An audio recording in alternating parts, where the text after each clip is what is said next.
Look at this. Where is it? Come on, moon. The moon is up here someplace. I thought we could see it. Oh, there it is, at the bottom of the screen. I had gone too far.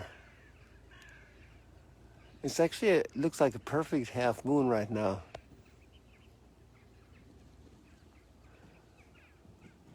It's waning.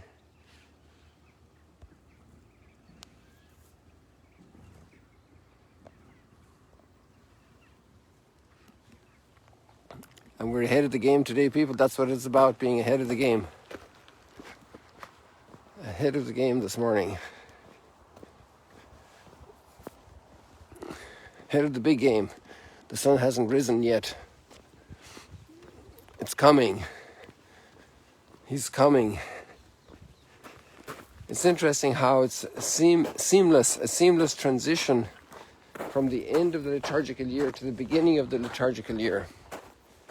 Because both are about the second coming. Interesting that Advent is primarily about the second coming, not the first coming of Christmas. It is a preparation to celebrate liturgically the mystery of Christmas, the mystery of the incarnation, that God would become man.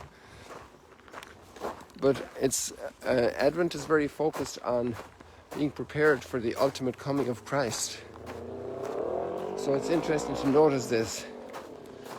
And that's when we can see also how the book of Daniel plays in, this very tardy Jewish literature, with the total demise of the powers of evil, when they no longer have control over the human being.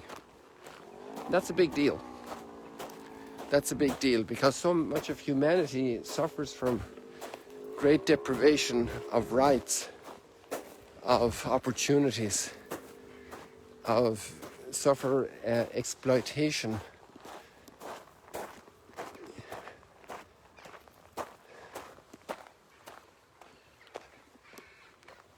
And this fierce kingdom of evil, the last of the four beasts in the book of Daniel, represents that. It's amazing. It's kind of a Star Wars from over 2,000 years ago. Or if you will, then the Star Wars of the Lord of the Rings articulate in modern literature, in modern art, and modern expression, that great battle. And maybe the Son of Man coming in the clouds was also an inspiration for Gandalf, In the Lord of the Rings, he appears at the fiercest point of the battles against the forces of evil.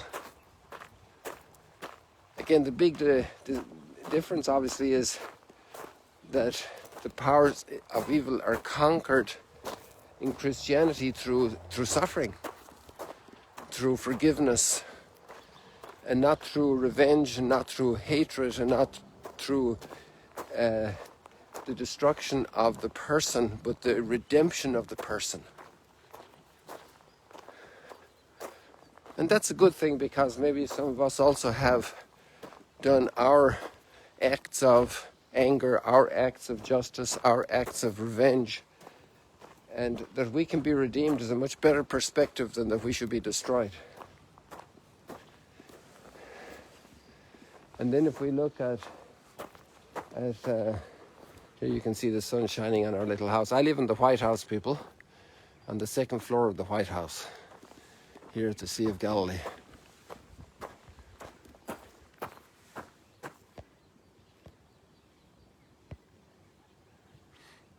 These November landscapes, skyscapes, waterscapes. Look at the grass growing here as well. Isn't that interesting? You can see it all across here, that green appearing from that rain. Of course, it's more abundant and lush on Mount Arbel, because there is much better soil. I wonder if the cows are already grazing that new grass. This is amazing. Look, watch this. It's a pity we're not over there, right there beside them. It's too small and too young yet, but they seem to be tasting it, and that lady is wagging her tail there. By the way, I didn't tell you some very sad news from Mount Arbel. I'm not sure if I ever had him on screen, but Abu Firas is the farmer over there. He used to work here in Magdalene as a guard at night time. And last week there was a terrible accident over at the home base where a big feeding container for the cattle fell upon him. So we ask that the good Lord, that our God has mercy on his soul and brings him to eternal glory. But next time I'll be going up on Mount Arbel, which I haven't done for a little while.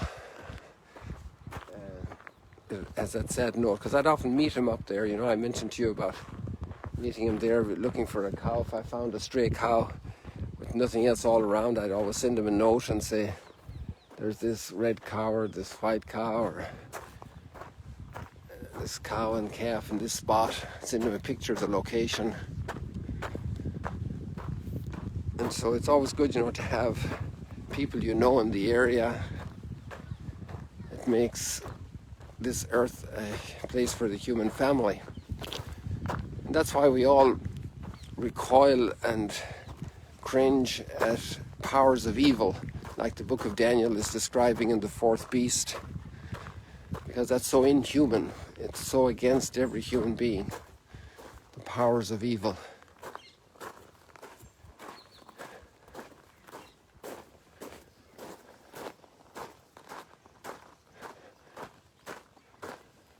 There is Teresa and her husband. She just plays the piano so beautifully, and they don't miss the sunrise in the morning while they're here. And there's somebody else as well.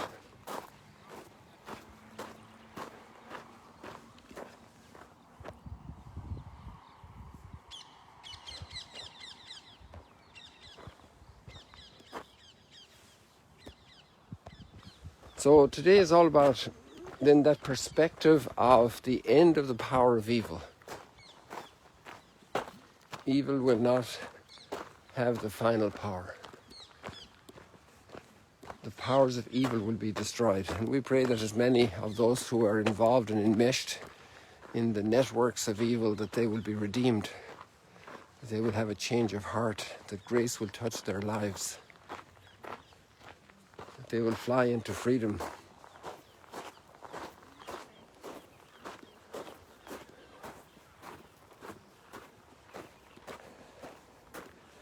And then the big advice, like a coach is with his team and they're ready to go into the final quarter of the competition and just, revving up the motivation and talking about that trophy and about what they need to do.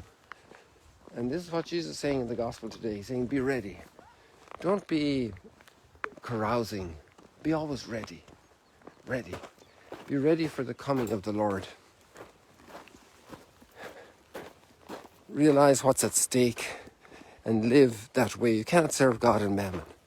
If you want the kingdom, if you want the coming king, then all carousing and licentiousness and debauchery and all of this stuff is just way counter to your true identity, your true nature, your true vocation, your true calling. Find a way to break with it. Break with it. Break with it. All these indulgences, all a kingdom of pleasure seeking. No, this is not your identity. Your identity is much greater. Your nobility is much higher. You're on a different level. And he's not afraid to ask his disciples to deny themselves. Take up your cross and follow me. These are marks of those of the kingdom. This is the contours around those of the kingdom. It's not easy, it's a tough battle, but it's really worth it. Really worth it. This is our future, our eternal future, imagine. Not just a passing sunrise, eternal glory, eternal light shine upon them. May they rest in peace. May they rejoice at the wedding feast of the Lamb.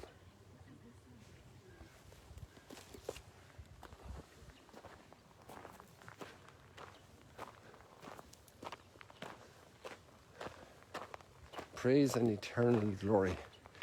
Give praise and eternal glory to Him. People making new connections and sharing their joy.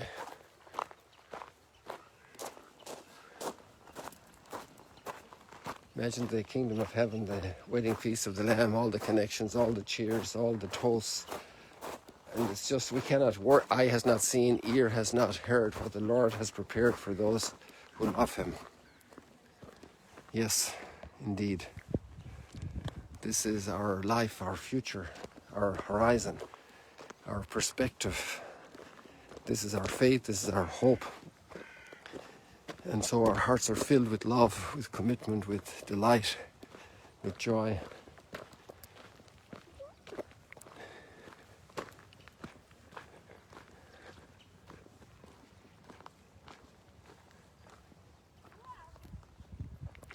The tractors were here yesterday trying to remove a lot of the earth that had come in with the storms and all the decayed vegetation.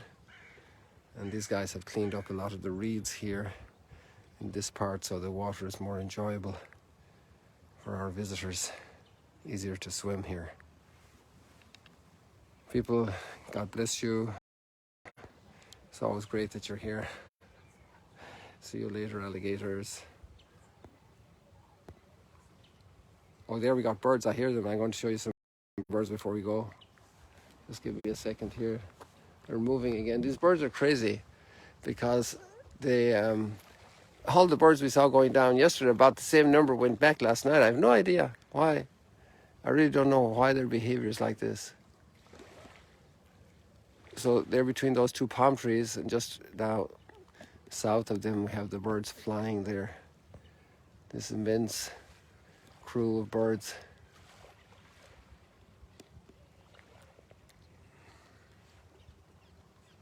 So it looks like they can't make up their mind, or maybe they're doing some trial runs. Who knows? Who knows? Oops, sorry. Something going wrong here. Don't get hurt, anybody.